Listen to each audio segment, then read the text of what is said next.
I'm still in Vancouver, and it just happened 2 hours ago, not too long ago, and I'm still shaking because I was surrounded by multiple Khalistanis who acted like thugs, and they surrounded me and they threatened violence and they got physical with me. They grabbed my phone out of my hand in front of police, by the way.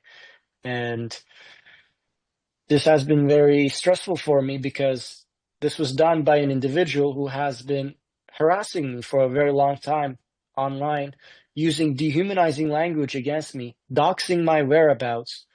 And I've been covering the Khalistan protests in Canada, US, UK, New Zealand since last year. I've been about 30 of their events, and my only goal is to do independent journalism and record and report what's going on. And because I'm editorially independent, this frustrates some people. They want to influence me. They want to buy me. They want to, if they can't buy it, they want to threaten violence towards me. And that's what this individual did. And he's not even a Canadian citizen. He is from the UK. He is in Canada, threatening me, a Canadian citizen, trying to do his job. And yeah, I was just there reporting on the event. Khalistanis gathered to honor their so-called martyrs, including the assassins of Indira Gandhi and the suicide bombers, child suicide bombers. And I was reporting on that. This was a public event on a public location, and I was within my rights to do what I was doing. But there was this one individual who was not even a Canadian citizen. He came up to me and started asking me questions.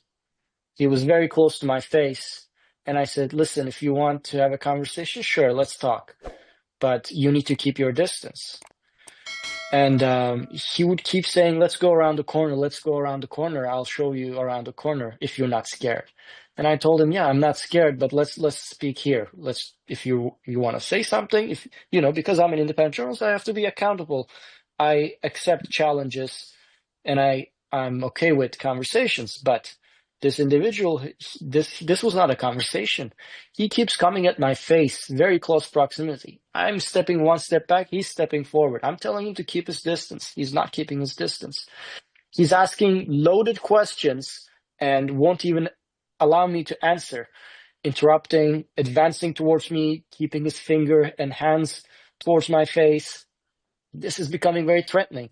And then all of a sudden I had 2-3 people surrounding me with the same physical closeness, like I have nowhere to go. And they're saying, so you're talking about Sikhs, huh? And at that moment I was recording secretly from my main camera because I felt that something physical is about to happen, so I was recording. But to get a better view, I started recording from my phone as well. And as soon as I start recording, they turn their faces away. They are scared. But this one individual, he keeps walking towards me. I walk away, he keeps walking. And then eventually he grabbed my phone out of my hand for a moment. It stopped my recording. And when I turned back on, the police was engaging with him and telling him to stop his harassing behavior.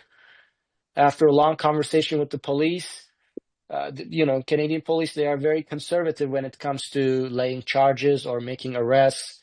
They exercise a high degree of restraint, which I do not like, because that type of behavior where he is reaching for my phone, grabbing my phone, having physical contact, harassing me. And I have filed police reports about this specific individual before for his harassment. And, him being allowed to walk free is a big disappointment. I think he should be deported back to UK. He's a foreign national. He's not a citizen of Canada. What is he doing interfering with my job, interfering with the journalism of a Canadian citizen? This is unacceptable. He should be deported.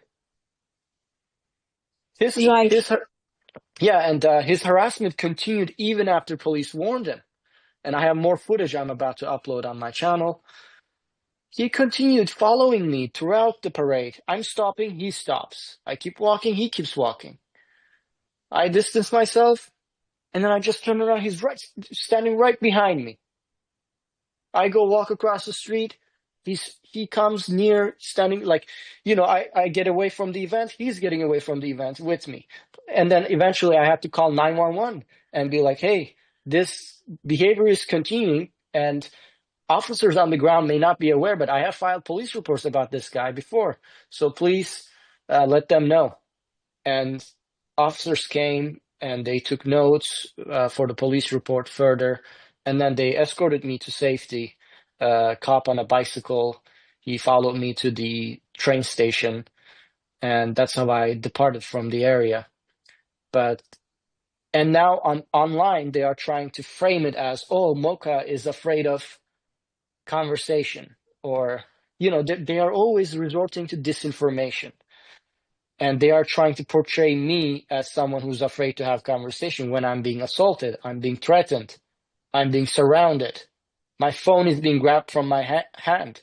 That's not how you have a conversation. You don't go up to someone's face and don't give them any space, and you keep talking and not letting them that's not conversation. Very uncivilized. And yeah, it has quite shaken me, because I felt my safety was threatened.